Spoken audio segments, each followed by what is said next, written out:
So it is 12, and we are going to get started at 12:01, give everyone a chance to join. But just a few housekeeping items before then. My name is Christy Thompson, and I'm the marketing manager here at MVP. And if you have any questions, make sure to pop them into the chat. We just had one come in. Yes, this is going to be recorded. We will stop the recording after the webinar, so be on the lookout. But if you have any questions, we'll try to take some through the presentation. If not, we'll hold them to the end, and then after that, we can always open it up then. So just one more minute, and we'll get Thank you, Christy. Your mic is breaking up a little bit. I just want to make sure mine is not. Can you hear me okay? Yes, I can. Okay. Better? Yeah, yours was breaking up a little bit, but we're fine.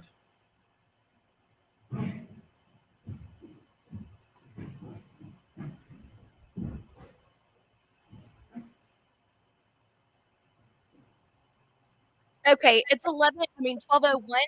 So let's kick this off. Today we have how to simplify compliance, risks, and opportunities for business growth. So thanks so much for joining us, y'all. Let me introduce you to our speaker and host. Meet Ikram Masabini. He's our CEO of MVP Network Consulting.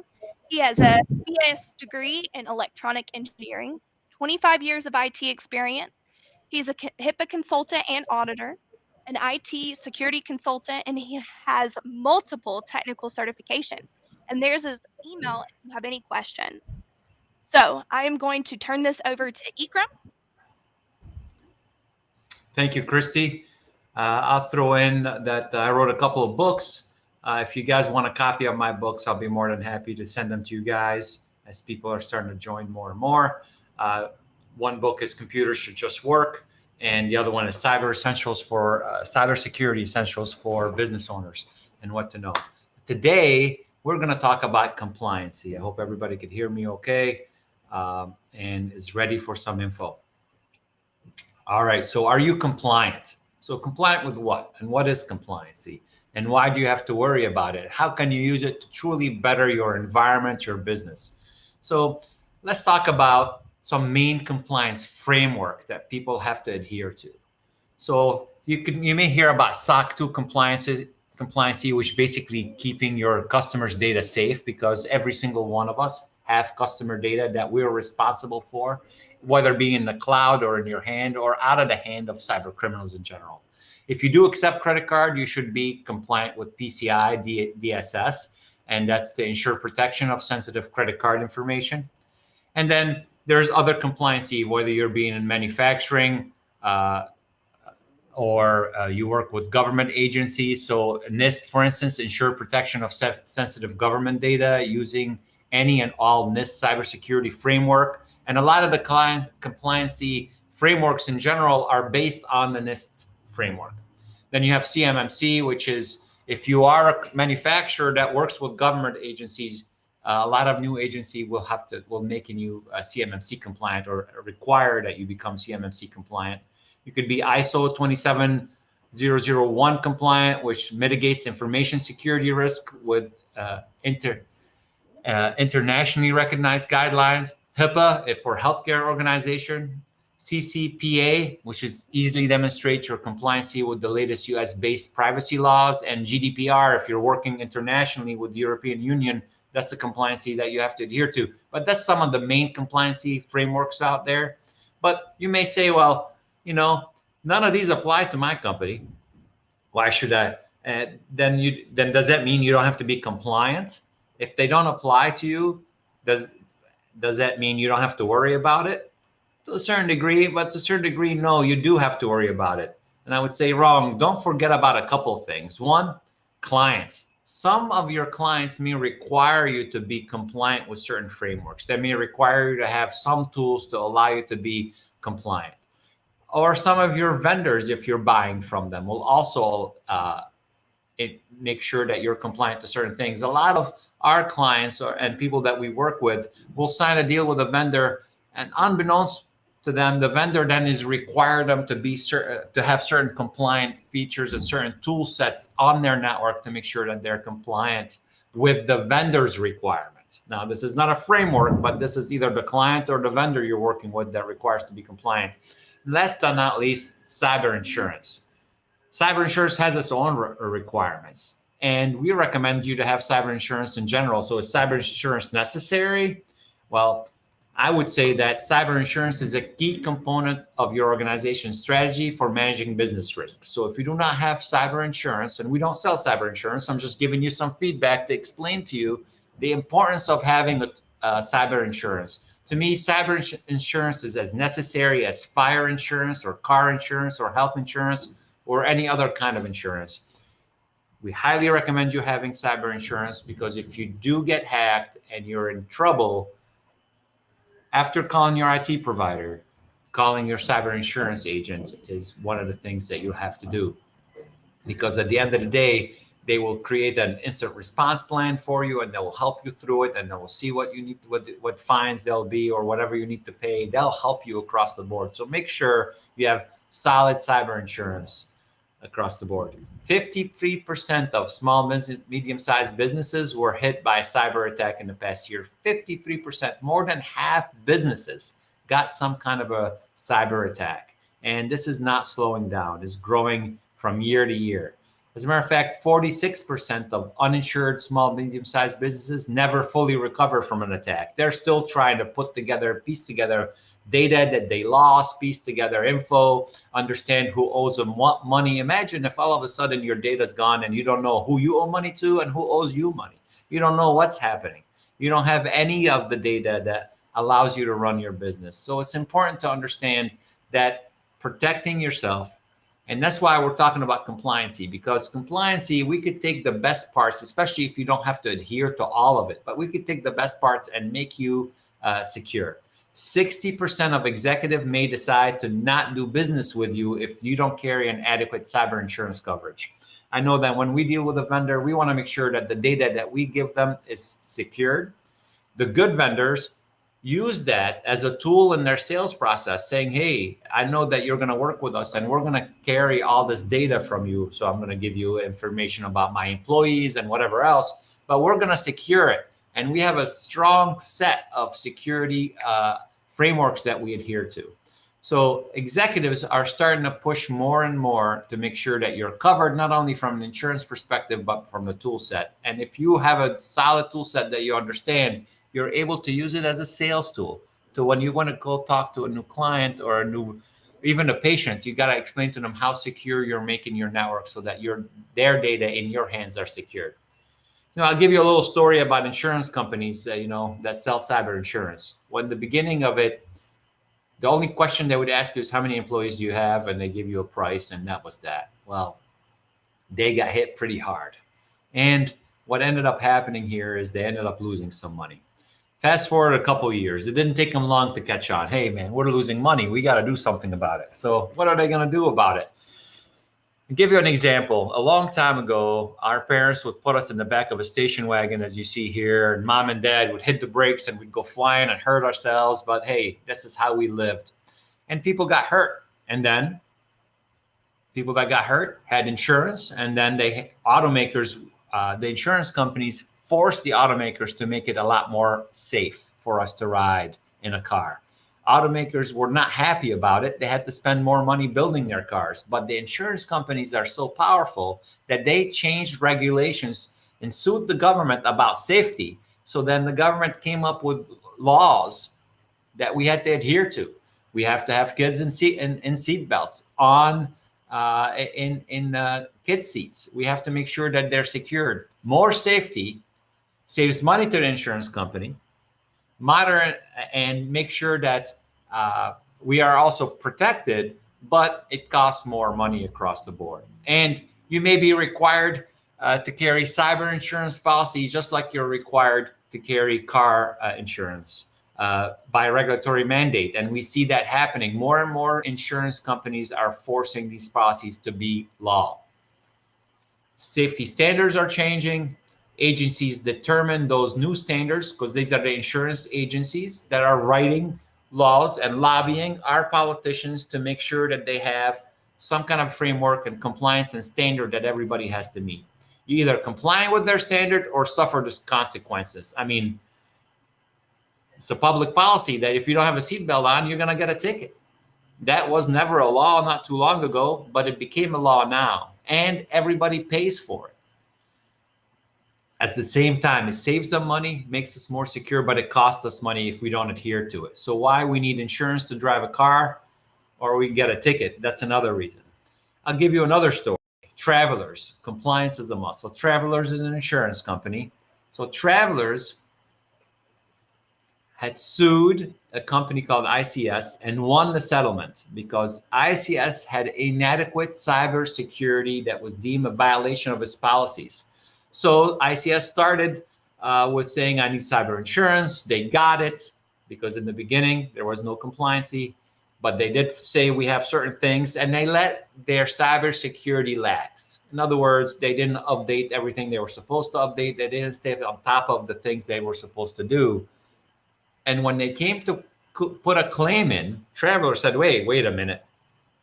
I know you have insurance, and I know you just put a claim in, but I see that you've been negligent. So not only am I not going to pay the claim, I'm going to sue you because you tried to get money from me. It's a true story here. This happens. Insurance companies are your friend until you need money from them. And then they become very specific on when and how they can give you that money. So consequences can include reputation damage, lawsuits, fines and imprisonment, loss of coverage, loss of business and opportunities, all kinds of things that could happen. And that's why we're talking about compliancy. I want to get to a secure spot, even though we don't have to adhere to a specific framework, but we could use some of the best of the framework so that we can secure ourselves and make sure that our environment is a secured environment. So don't wait to figure out compliancies until it's too late. And of course, if you're ready to simplify compliancy, hit the easy button. What does that mean? Well, obviously MVP will make you compliant. We'll help you become compliant. We use tools to allow us to be on top of every single compliant framework. So whichever framework you have to adhere to, we have tools that shows us everything that you need in place. We have policies and procedures pre-written and templates for them. The tools that we use win all kinds of awards. And not only that, our certified techs that we have working for us that would be working with you to make sure that you're compliant to certain frameworks are all sort of certified and will work with you across the board. But that's all well and good when we do it for you, but you could do certain things yourself. So grab something to write with, and let's talk about certain compliance framework that are going to be important for us. I'll start with HIPAA. We deal a lot with healthcare organization. HIPAA is an important compliance framework, and we'll talk about that. We're also going to talk about CMMC. We're going to talk about the FTC safeguards and what that means, and I'm going to also talk about those compliancy and PCI. So let's talk about HIPAA. HIPAA. So in order to make sure that you're compliant with HIPAA, certain things that you have to make sure you have. Collect and organize key documents. So make sure all policies and procedures are organized, you know where they are. You got to make a security as a priority, and you have to assign a security officer internally, even though you're working with somebody out from the outside to do some of the work for you. Somebody internally has to be responsible. And I say encrypt everything, not just the data stored on your servers. I like, especially with healthcare, encrypt all the data that you have across the board. Keep your policies up to date in your employee manual or whatever it may be. Establish a document training and testing regimen. In other words, you're able to then test your employees, give them security training and give them HIPAA training so they can understand and be aware of what they can click on and what they can't click on. And most importantly, establish a good disaster recovery plan. What will happen if? And do a tabletop exercise. Okay, our EMR went down. What are we going to do now? Who do we call first? Who do we call second? How can we start seeing patients on paper? Is that a possibility? What can we do? Have everything documented and have everything understood by every person that works for you. Conduct routine self-audits and then review the complete OCR HIPAA audit protocol regularly, obviously, because it changes every year. So when it comes to HIPAA, if you have those done, you're in good shape. If you need help with those, obviously, we could help you. So that's HIPAA compliancy. CMMC is really for manufacturing. So we'll talk about that when it comes to manufacturing. So CMMC, for indication, you need a maturity model for CMMC. So CMMC is when you're in manufacturing that deal with the defense. So you provide goods and services to the Department of Defense. You're a subcontractor of an organization with a direct relationship with the DoD. Or your organization must comply with DFARS 252 or NIST 800-171. NIST 800-171 is truly a framework that a lot of the other compliancy are built on. So when we look at different compliancy, we look at NIST 800-171 in general and try to make you compliant with that, because then you cover a lot of different compliancy. And then your current information security provider is an approved CMMC independent assessor. You got to make sure that whoever you're working with, especially if you have to be CMMC certified, like we got to understand what you need to go through. So here's 3 tips for CMMC preparation. 1, you identify the appropriate CMMC security level you need to be on, depending on who you're working with in the government, what agency you're working with. 2, identify and address any inconsistencies between the organization's security and the CMMC requirements. Obviously, look at everything that you're doing versus what you're supposed to be doing and what is the gap in between. And then book a third-party compliance audit as early as possible. You want a third-party independent compliance auditor to come in and audit your environment, not really be part of your environment, because you may say, well, I know we do it this way and I understand that. We want somebody that will run a third-party compliancy audit to be completely independent. They have no skin in your game. They just want to make sure that that network they're looking at is CMMC ready. And that's one way to do it, is to hire a third-party auditor. Let's talk about FTC safeguards. Okay, FTC safeguards. Well, at a glance, FTC has published the final rules amending the standards for safeguarding customer information. This is a standard. This is as I won't say basic, but as advanced as security safeguard rules as possible. Every other compliancy built from there. So organization must designate a qualified individual to facilitate the compliance program. So like a vCISO or a former CISO requirements. And also an exemption to the rule exists for organization holding data for less than 5,000 customers, consumers. All organizations must comply with the most requirements of the rule. So the FTC, Federal Trade Commission, is basically saying if you hold people's data, you should at least have these type of standards installed on your network and managed. And they recommend a third party. Although organizations have 11 months to comply, because that's when some of the new rules are coming out. Some requirements are highly technical and require timely rollout and programs to be implemented by a specific deadline. In other words, if you want to be FTC compliant and have the FTC safeguards implemented, 1, you have to have a security officer. 2, you should have a security program implemented and understood and managed. We recommend a third party do that for you. And then system that logs all the user activities. Do you have that? So, if you're in healthcare or if you're in the other or manufacturing, can you tell which employee went in which chart and did what changes?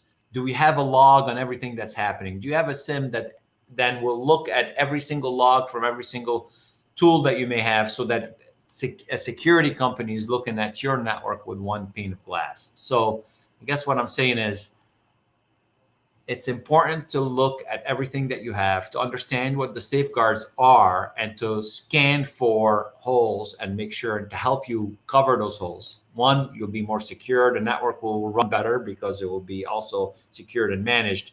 And a system that tracks changes in management and whatever happens that way. These are some of the FTC safeguards that are required. So let's get to PCI. So if you accept credit cards, you should be compliant. You must be compliant with PCI. And PCI is changing. There's PCI version 4.0. Right now we're at version 3.2, but version 4.0 is coming now. So although the core objective remain the same, to ensure card holders and data and security, and that information is secured. The standard needs to consider the evolving threat within a changing cybersecurity landscapes, because hackers are just becoming smarter. They're using different tools. They're calling in, pretending to be other people. All they're trying to do is get a username and password that is not secured enough for them to be able to sit on your network, see how you operate, see what kind of data you have, and decide what they're going to do to your data so they can sell it or hold you ransom and charge you money to get your data back. PCI 4.0 is a shift towards more risk-based approach, and that's what they're doing. So I'll give you some requirements from the PCI 4.0 that's coming out. One, you got to maintain a firewall configuration. You should have a firewall anyways, obviously, but maintain a firewall configuration. Two, if your firewall has the vendor supplied defaults, obviously that has to change. So, admin for the username and password for the firewall, that should be changed. And if you're working with us, obviously we're adhering to these. These are one-on-one stuff, but a lot of people that are joining us got to understand that there's some stuff that needs to be documented and need to make sure that it got done. Protecting stored data. So limit cardholder data storage and retention time. So that way, if you ever get hacked, they can't get that many records. Encrypting transmission of data, encryption across the board, especially on the machines that have credit card information. Implementing an antivirus software. And I don't just recommend the regular antivirus software. My recommendation is next-gen AV. The main difference is regular antivirus software works through definitions, which means I install it at night, it gets a new definition. Now it has the names of every new virus. If you get one of those viruses, it knows what to do about it. But like I said, hackers are becoming smarter. And now viruses are no longer downloaded as a virus. They're downloaded as a single file. And that file goes out and calls out other files. And it builds itself on your computer. And when it does that, it gets a different name. It gets the attribute of your computer. And now, traditional antivirus software don't know it exists. They don't know that the virus is now there, and they don't know what to do about it. So next-gen AV works on attributes. It says, wait a minute, this file is asking for additional files and is building something. Well, that looks like a virus. Let me stop it. Develop and maintain a secure system. Obviously, with everything that we discussed, and all the data that you have, you got to establish and identify, discover security vulnerabilities on your machine. So running vulnerability assessment. That's why working with a security professional like MVP is key for us to run all the right scans. To be basically your virtual chief security officer, IT aside, I'm talking security and compliancy. And if you're compliant with some of the regulation, even though you don't have to adhere to it, but you're compliant with some, it makes your network a lot more secure, and you could sleep better at night knowing that your data will not be hacked.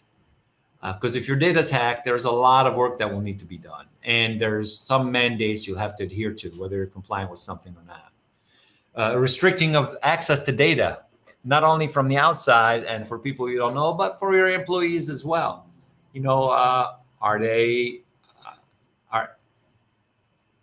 have the rights to look at certain data? Does everybody have that right? Should it be only a specific amount of group of people within your organization that should be able to look at data? I like to say deny all, zero trust when it comes to security, unless we know and we could allow you the rights to log in. Identification and authentication. Obviously, everybody should have a username and password and to be identified to make sure that the right person is logged in. Even restricting physical access to your building, because believe it or not, some hackers will do that. We've seen it locally where somebody found a USB stick outside their building when they were walking into the office. And they're like, oh my God, 64 gigs, that's great. They grab it, they plug it into their machine, right? And it had nothing on it, but it did have something on it that infected that machine and then infected that network. Hackers are becoming smarter, and we got to be smarter than them. Tracking and monitoring data access, who's got access to what, when, how, remotely, internally, all that stuff is part of what a vCISO would do for you, what a company that will focus on your security will do for you. Running the scans, making sure your policies and procedures are in place, and then implementing tools to block all those holes. And then we base those on compliancy framework. We take the best of it because a framework can be very deep, and you don't need to be as deep as what they require, but you do need to have some of the standards that are existing in all the compliancy frameworks for you to have to secure your environment, to make sure that the data that you're responsible for is secured, and then maintain a security policy. And that goes without saying. So we're not done. Let's talk about compliancy. Compliancy is doing what they insist you do, right? Let me see that again. Compliancy is doing what they, whether being vendor or customer or a regulatory agency, insist what you do. And I put in basic things that you should always have for compliancy. A firewall.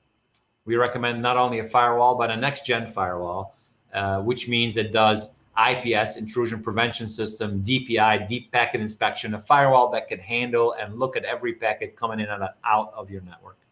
Multi-factor authentication, the annoying code you have to put in. We recommend also other tools that can help with that, but like YubiKey or what have you. But MFA is an important piece because even if your password has been hacked, they can't gain access because you have an MFA system in place. Protect the information that's on your network, their PII protection. We recommend data encryption across your environment, especially on servers that have data that you don't want anybody to get access to. Definitely have antivirus and anti-malware, not just antivirus, but anti-ransomware. Next-gen AV usually do antivirus, anti-malware, and anti-ransomware all in one. Make sure you have a backup, because if you get ransomware, one way is to restore from backup that didn't have ransomware in it. We could find out how they gained access, block that hole, then restore from backup. And then have an incident response plan, recovery plan in play. What will happen if? These are what they insist you do, right? That's what I'm talking about. Train your users. Send them fake emails. Let's see if they're going to click on them. Make sure they understand what's a good website versus a bad website. What's a good link versus a bad link. What's a good phishing email versus a bad one. And always push for a strong password. I like to call it a passphrase, something over 16 characters long. You could have any types of characters, but over 16 characters makes it very hard for hackers to break through. And then separation of responsibility. If you're responsible for something, have somebody else responsible for something else. So in other words, that's why we're talking about a periodic third-party pen test and vulnerability assessment. Somebody that's not part of your company that will test your environment. And if you get rid of an employee or an employee leave, make sure that their rights are removed properly. They don't have access to whatever they had access when they worked for you. You'd be surprised how many times we see people leave and their account is still there, their access is still there. They can really still access your network if they wanted to. So that's compliance. Compliance is doing what they insist you do, and this is the list of what most frameworks insist you have, trying to break it down and simplify it as much as possible. Now, success in compliance is proving that you're doing what they insist you do. Success is going through this list and actually proving that you're doing all that stuff. And if you're going through an audit, and we go through them regularly, they say, okay, you got a firewall? Show me. Not only do you show them the firewall, but you log into the firewall and you show them the settings that you have. You have multi-factor authentication? Prove it. Is your data encrypted? How? Prove that. Are you backing up? How are you backing up? Is it just backup? Is it just data? Is it full image backup? Is it disaster recovery, where you can bring the server back up right away? Is it business continuity with an appliance on site that then even if your server's on fire, you can boot it up within 20 minutes and it makes sure that you don't lose any data? It's important to understand that success is proving what they insist you do. And then we recommend the periodic third-party testing on how you verify ongoing compliancy. We basically are recommending that you get a third party, and we use actually not, if we're your IT provider, we can't be your third party. So as fair as that could be, if we're your IT provider, we're not a third party anymore, even though we're a third party to you, but we're the one responsible for the network. So we can't be doing pen tests on the network we manage, because at the end of the day, we're managing that network, and we have to have a third party, an independent person or company that will come out and take a look at the things that got implemented. Are they implemented right? Where the holes are? What are the vulnerabilities? And what kind of penetration testing that would be doing? So having said that, we work with a company called Galactic Advisors as the third party for us to test us, as our partners, our clients are requiring it. Well, since we're your IT provider and we know what we need to do from a security perspective, we implement it. Then we hire that third party to come in and test what we've done. What we say is self-assessment is out. You doing your own self-assessment or us doing our self-assessment ourselves on your behalf, that's out. A third-party reporting is in, because then if you ever get audited or for anything that happened, you could say, listen, we had a third party look at this. They didn't come up with it. You know, it's a way for you to be compliant, even though you don't have to adhere to it. But cybersecurity and cyber insurance is important. So I'm looking at it from, well, if you want cyber insurance and you want to save money on cyber insurance and you got to have it, well, at the end of the day, you should have a third party make sure that everything that they want from you is actually taken care of and done to the level they want. So here's a compliance 2024 action plan, helping everybody understand that. Look at what you have and decide if what you have makes sense and if what you have is enough. So number one is learn the new standards. We could do that for you. We'll help with that, but you got to understand the standards as well, because they're changing, because hackers are becoming smarter. Then two is fulfill the new standards. Make sure that you have it. And then three is test quarterly against the new standards.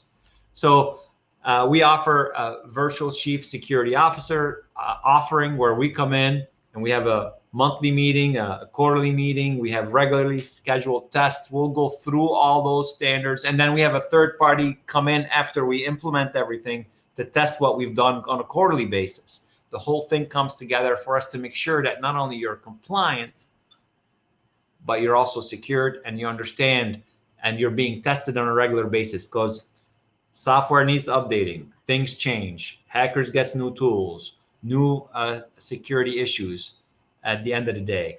Cyber insurance action plan. Since you need cyber insurance, you got to get the right coverage. You got to get it at the right price, which means if you adhere to some of the stuff that we're recommending, your premium will be down, because the cyber insurance now, what they do is they send you an Excel spreadsheet. They require multi-factor authentication.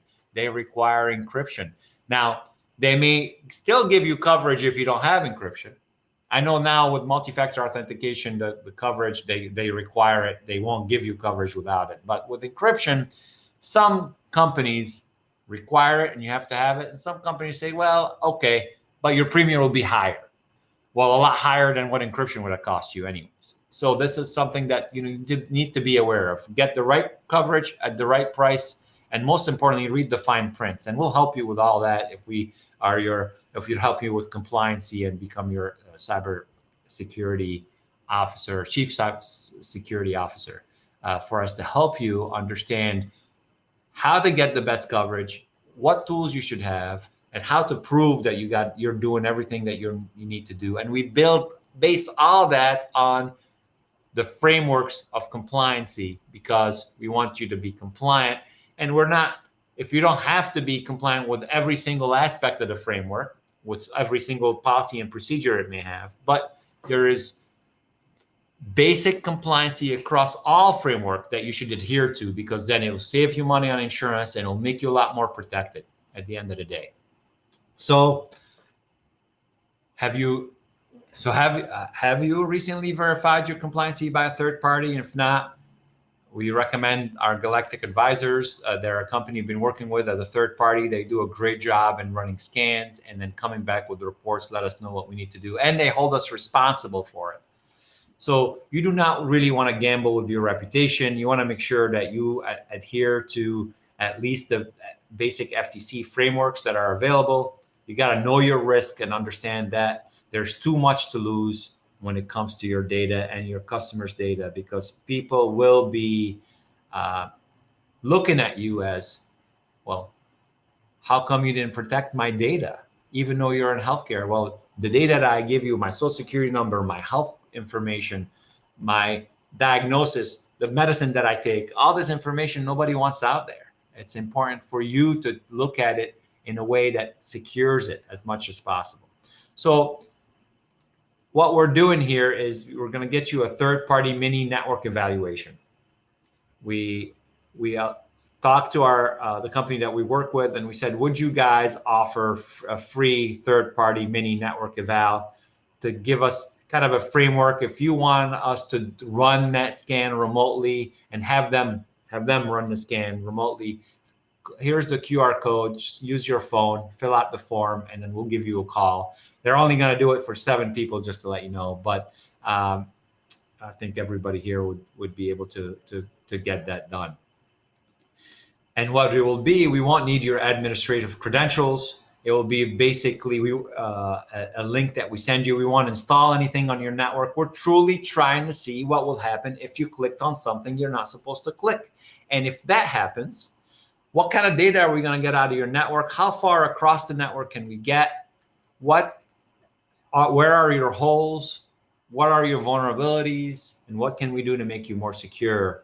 And this is what you would need to build a solid framework to adhere to and to prove that you're doing the things that you need to do. So if you call any cyber insurance and they quote you something, make sure you understand what is covered, what's not covered, and we could help you analyze all this. But most importantly, we know what the minimum standard requirement needs to be, and let's make sure you have it.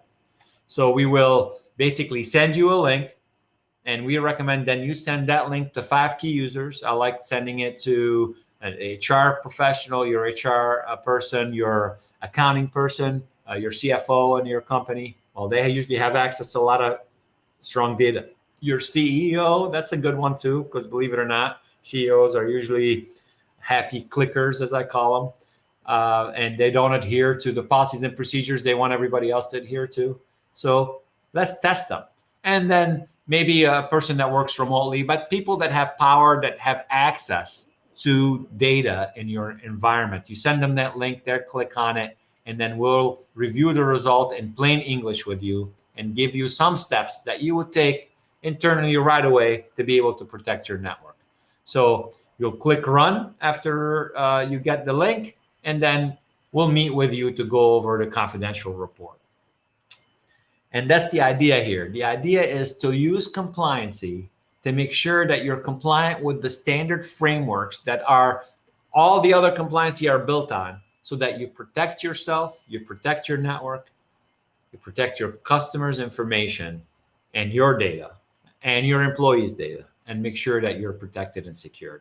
And we will do that as a third party. So we're not actually the one running the scan. We're not providing the reports. You'll see their logo on the reports. They're coming as an independent auditor, if you will, that will look at your environment and let you know how good we're doing if you're one of our partners, and or how good your IT person internally is doing, or how good another IT provider you're using is doing. And we'll let you know what they need to do to bridge the gap if there's a hole into your environment.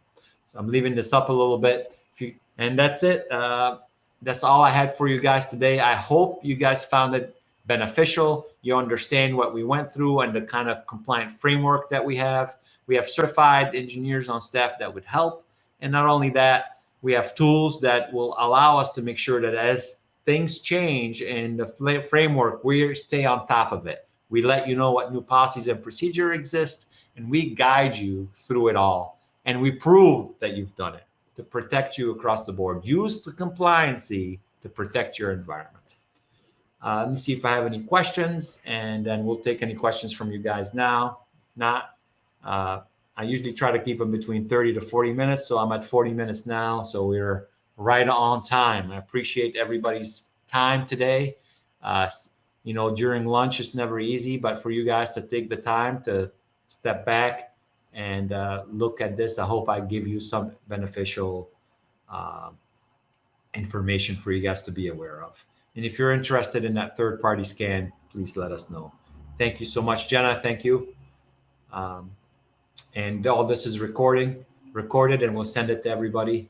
I see Kathy Bean joined us. Hi, Kathy. Long time. And Lynn Shaw, and among others. But just wanted to say hi to a few. Bambi, hello. Clayton, sir, how are you? Doug.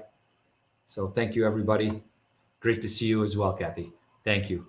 And this will be recorded. It will be on our website. We'll send it to everybody that was here. Thank you, everybody. And I hope you join us the next time. It will be another great webinar. Have a great day. Bye-bye.